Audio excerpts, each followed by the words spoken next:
Chapter 3. Letters in the Sand. Walking a little way back from the water's edge toward the grove of trees, Dorothy came to a flat stretch of white sand that seemed to have queer signs marked upon its surface, just as one would write upon sand with a stick. "What does it say?" she asked the yellow hen, who trotted along beside her in a rather dignified fashion. "How should I know?" returned the hen. "I cannot read." "Oh, can't you?" "Certainly not. I've never been to school, you know." "Well, I have," admitted Dorothy, "but the letters are big and far apart, and it's hard to spell out the words." But she looked at each letter carefully and finally discovered that these words were written in the sand. "Beware the Wheelers." "That's rather strange," declared the hen. When Dorothy had read aloud the words, "What do you suppose the Wheelers are for?" "Folks that wheel, I guess. They must have wheelbarrows, or baby cabs or hand carts," said Dorothy. "Perhaps they're automobiles," suggested the yellow hen. "There is no need to beware of baby cabs and wheelbarrows, but automobiles are dangerous things. Several of my friends have been run over by them." "It can't be automobiles," replied the girl, "for this is a new wild country without even trolley cars or telephones. The people here haven't been discovered yet, I'm sure, that is, if there are any people. So I don't believe there can be any automobiles, Bellina." "Perhaps not," admitted the yellow hen. "Where are you going now?" "Over to those trees to see if I can find some fruit or nuts," answered Dorothy. She tramped across the sand, skirting the foot of one of the little rocky hills that stood near, and soon reached the edge of the forest.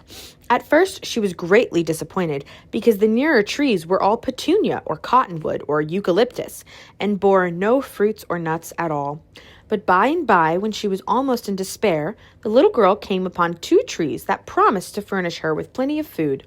One was quite full of square paper boxes, which grew in clusters on all the limbs, and upon the biggest and ripest boxes the word "lunch" could be read, in neat raised letters. This tree seemed to bear all the year round, for there were lunch-box blossoms on some of the branches, and on others tiny little lunch-boxes that were as yet quite green and evidently not fit to eat until they had grown bigger. The leaves of this tree were all paper napkins, and it presented a very pleasing appearance to the hungry little girl.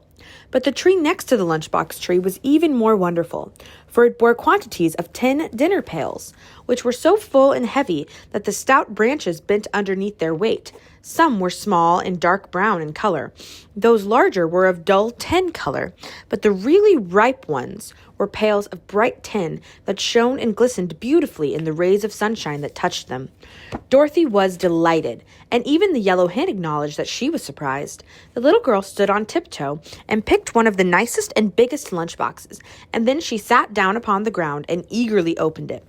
Inside, she found, nicely wrapped in white papers, a ham sandwich, a piece of sponge cake, a pickle, a slice of new cheese, and an apple.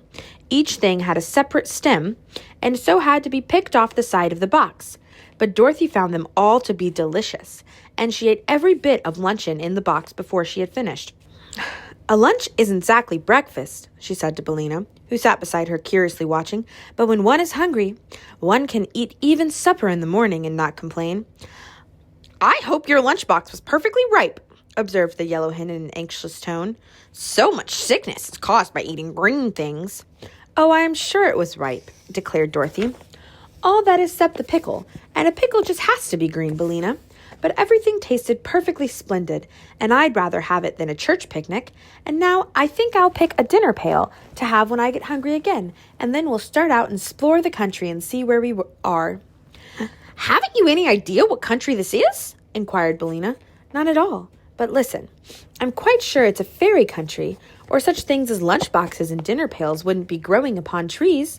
Besides, Bellina, being a hen, you wouldn't be able to talk in any civilized country like Kansas, where no fairies live at all." "Perhaps we're in the land of Oz," said the hen thoughtfully. "No, that can't be," answered the little girl, "because I've been to the land of Oz, and it's all surrounded by a horrid desert that no one can cross." "Then how did you get away from there again?" asked Bellina. "I had a pair of silver shoes that carried me through the air, but I lost them," said Dorothy. "Ah, indeed," remarked the yellow hen in a tone of unbelief. "Anyhow, resumed the girl. "There is no seashore near the land of Oz, so this must surely be some other fairy country." While she was speaking, she selected a bright and pretty dinner pail that seemed to have a stout handle and picked it from its branch.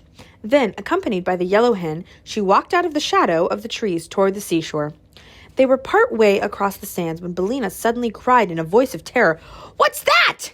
Dorothy turned quickly around and saw, coming out of a path that led from between the trees, the most peculiar person her eyes had ever beheld. It had the form of a man, except that it walked, or rather rolled, upon all fours, and its legs were the same length as its arms, giving them the appearance of the 4 legs of a beast. Yet it was no beast that Dorothy had discovered, for the person was clothed most gorgeously in embroidered garments of many colors, and wore a straw hat perched jauntily upon the side of its head. But it differed from human beings in this respect, that instead of hands and feet, there grew at the end of its arms and legs round wheels, and by means of these wheels it rolled very swiftly over the level ground. Afterward, Dorothy found that these odd wheels were of the same hard substance that our fingernails and toenails are composed of, and she also learned that the creatures of this strange race were born in this queer fashion. But when our little girl first caught sight of the first individual of a race that was destined to cause her a lot of trouble, she had an idea that the brilliantly clothed personage was on roller skates, which were attached to his hands as well as to his feet. "Run!" screamed the yellow hen, fluttering away in great fright. "It's a wheeler!" "A wheeler?" exclaimed Dorothy. "What can that be?" "Don't you remember the warning in the sand? Beware the wheelers! Run, I tell you, run!" So Dorothy ran, and the wheeler gave a sharp, wild cry and came after her in full chase. Looking over her shoulder as she ran, the girl now saw a great procession of wheelers emerging from the forest, dozens and dozens of them, all clad in splendid, tight-fitting garments, and all rolling swiftly toward her and uttering their wild, strange cries. "They're sure to catch us," panted the girl, who was still carrying the heavy dinner pail she had picked. "I can't run much farther, Billina." "Climb up this hill, quick!" said the hen.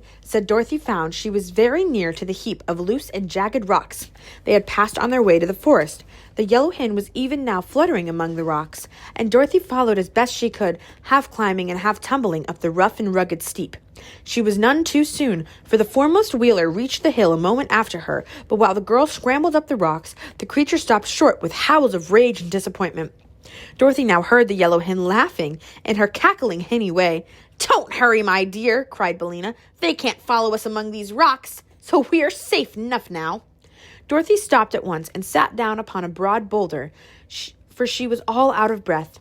The rest of the wheelers had now reached the foot of the hill, but it was evident that their wheels would not roll upon the rough and jagged rocks, and therefore they were helpless to follow Dorothy and the hen to where they had taken refuge. But they circled all around the little hill, so the child and Billina were fast prisoners and could not come down without being captured.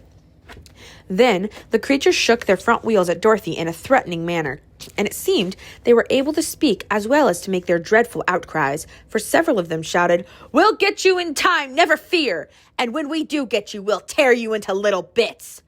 "Why are you so cruel to me?" asked Dorothy. "I am a stranger in your country and have done you no harm." "No harm!" cried one who seemed to be their leader. "Did you not pick our lunch boxes and dinner pails? Have you not a stolen dinner pail still in your hand?" "I only picked one of each," she answered. "I was hungry, and I didn't know the trees were yours." "That is no excuse," retorted the leader, who was clothed in a most gorgeous suit. "It is the law here that whoever picks a dinner pail without our permission must die immediately." "Don't you believe him," said Billina. "I am sure the trees do not belong to these awful creatures. They are fit for any mischief, and it's my opinion they would try to kill us just the same if you hadn't picked a dinner pail." "I think so too," agreed Dorothy. "But what shall we do now?" "Stay where we are," advised the yellow hen. "We are safe from the wheelers until we starve to death anyhow, and before that time comes a good many things can happen."